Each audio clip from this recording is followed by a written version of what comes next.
All right, let's dive in. Today, we're pulling back the curtain on one of the most crucial, yet kind of misunderstood roles in the entire financial world, the research analyst. You've seen them, right? Those big buy, sell, or hold recommendations flashing across the news. Well, have you ever stopped to wonder who is actually making that call?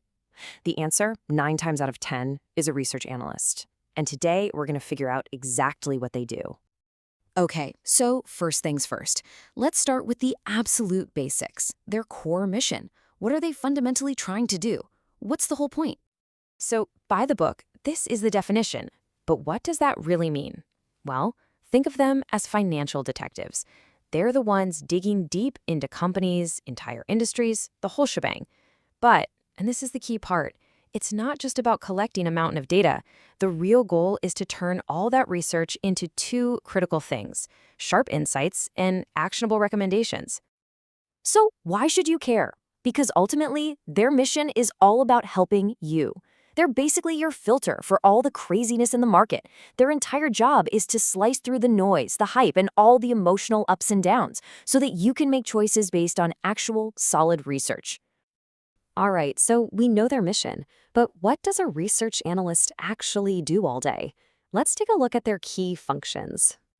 It really boils down to them wearing 3 different hats.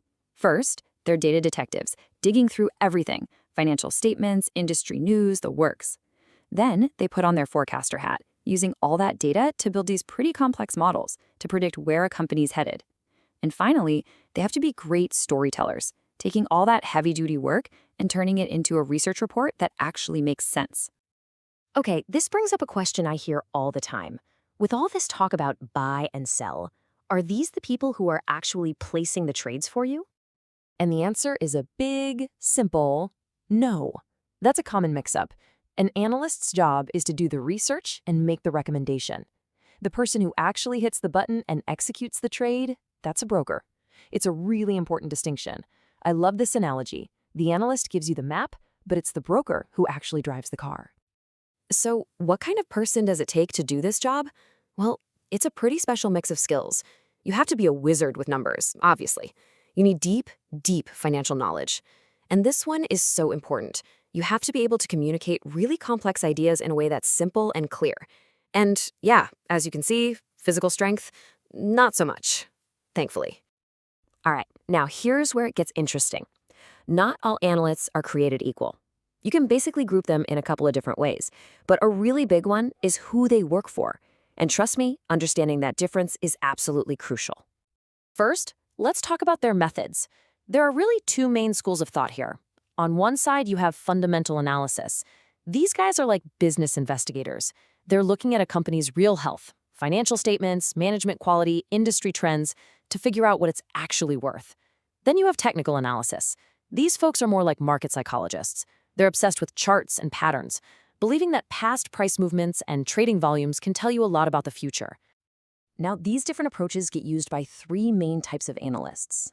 First, you've got your sell-side analysts. These are the ones working at brokerages and investment banks, and they write those public reports you see all the time. Then there's the buy side. These analysts work for big players like mutual funds. Their research is top secret just for their internal team to help them decide where to invest huge amounts of money.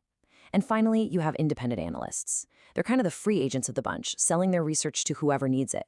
The big takeaway here, who they're writing for, their audience, can really change what the research looks like. So when you have people with this much influence over huge amounts of money, you'd hope there are some rules, right? Oh yeah, absolutely. This isn't the Wild West. There's a really strict set of ethical and official rules they all have to follow. And in India, the number 1 rule is super clear.